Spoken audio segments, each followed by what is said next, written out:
ప్రజల మంది అంత మెజార్టీ గెలిపించారంటే అభివృద్ధి చేసి చూపిస్తారు, వాళ్ళ పిల్లలకు ఉద్యోగాలు కల్పిస్తారు అని ఒక భరోసాతో, ఒక ఆశతో మనం గెలిపిస్తాం జరిగింది.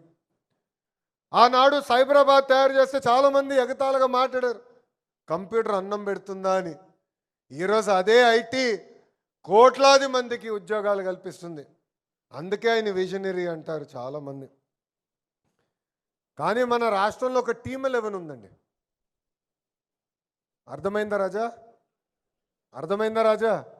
టీమ్ 11 వాళ్ళ కల్తీ మద్యానికి, కల్తీ నెయ్యికి, బాబాయిని లేపేసేదానికి బ్రాండ్ అంబాసిడర్లు. ఎంత అన్యాయంగా ఈరోజు వాళ్ళు వాదిస్తున్నారు కూడా మనం చూడాలి. ఈ టీమ్ 11కి కెప్టెన్ ఉన్నాడు. మన గుంటూరుకి వెళ్ళి చెప్తున్నాడు క్లీన్ చిట్ వచ్చిందని. నిజంగా నాకే అర్థంలా, ఈ మహానుభావుడు అసలు ఏం చదివాడరా బాబు అని. చార్జ్ షీట్ ఇంగ్లీష్లోనే, ఇంగ్లీష్ వచ్చా ఈ మహానుభావుడికి. 250 కోట్ల రూపాయల అవినీతి దేవుడిని అడ్డంగా పెట్టుకుని వెంకటేశ్వర స్వామి దగ్గర నుంచి 250 కోట్ల రూపాయలు దోచేసిన వాళ్ళు ఈరోజు క్లీన్ చిట్ వచ్చిందని చెప్తున్నారు. అంటే దుష్ప్రచారం ఎలా చేస్తున్నారు దయచేసి మనందరం గమనించాల. సంక్షేమం చేస్తాం, అభివృద్ధి చేస్తాం, దాంతోపాటు ప్రతిపక్షంలో ఉన్న ఈ టీమ్ 11 చేస్తున్న తప్పుడు ప్రచారాన్ని తిప్పికొట్టాల్సిన బాధ్యత కూడా ఇక్కడున్న మనందరి పైన ఉంది. మనందరం చూసాం 2019లో వివేకానంద రెడ్డి గారు గుండుపోటుతో చనిపోయారని అదే దొంగ ఛానల్లో బ్రేకింగ్ లేశారు. అందరూ అయ్యో పాపం పెద్దయినా గుండుపోటుతో చనిపోయాడు ఏంటారు అనుకున్నాం.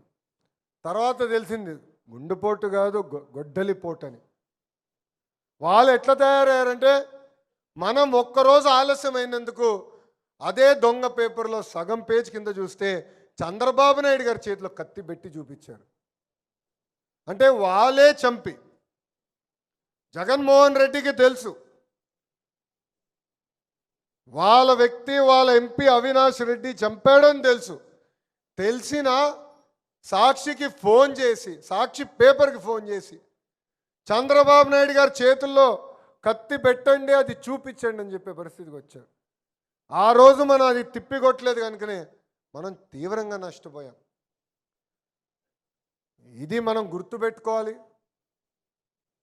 సంక్షేమ అభివృద్ధితో పాటు మనం చేస్తున్న కార్యక్రమాలతో పాటు ప్రజల్లో చైతన్యం తీసుకురావాల్సిన బాధ్యత మనందరిపైన ఉంది. ఎన్నికల్లో మనం సూపర్ 6 హామీలు ఇచ్చాం. భారతదేశంలో ఏ రాష్ట్రం ఇవ్వని విధంగా ఈరోజు మనం పెన్షన్ ఇస్తున్నాం.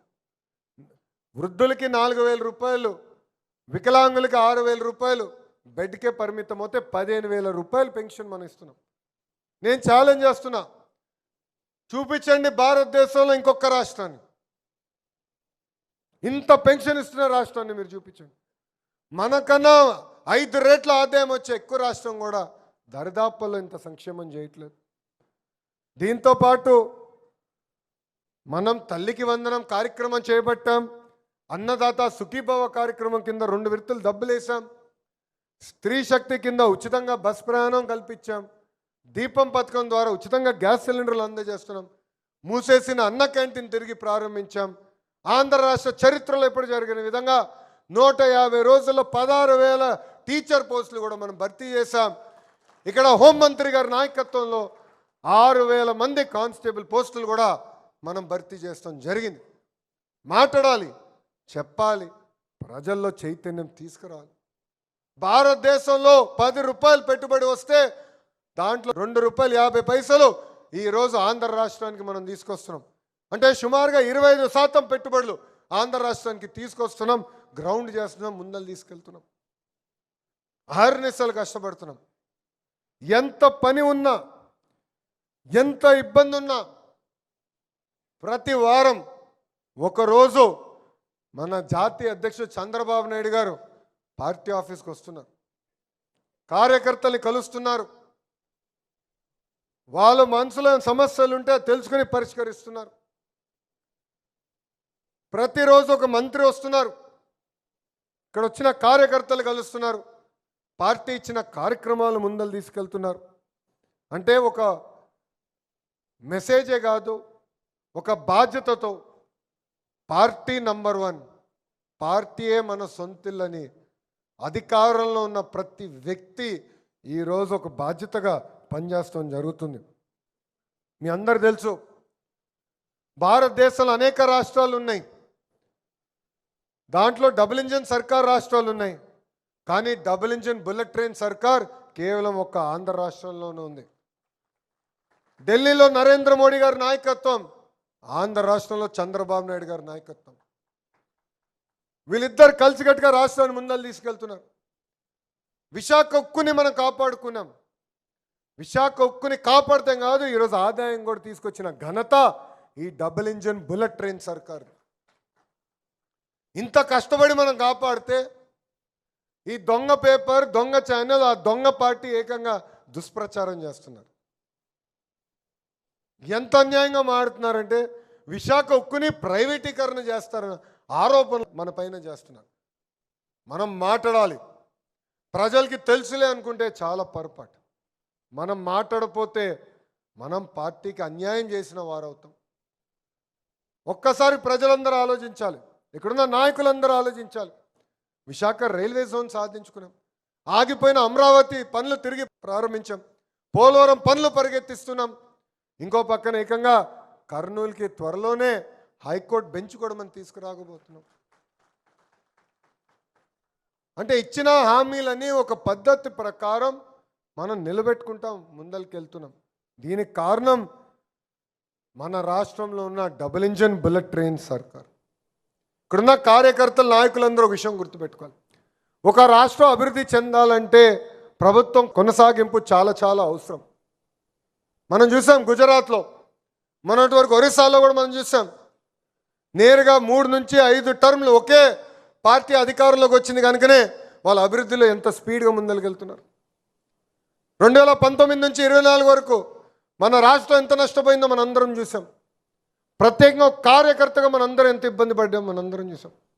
ఇక్కడున్న మిమ్మల్ని అందరం ఒక విషయం అడగాలనుకుంటున్నాను. 2019 నుంచి 24 మధ్యలో ఎవరి పైన అయితే కేసులు పెడినా ఒకసారి చేతుల పైకి ఎత్తండి. పాప ఆయన కమర్షియల్ కాంప్లెక్సే కూల్చేశారు స్వామి.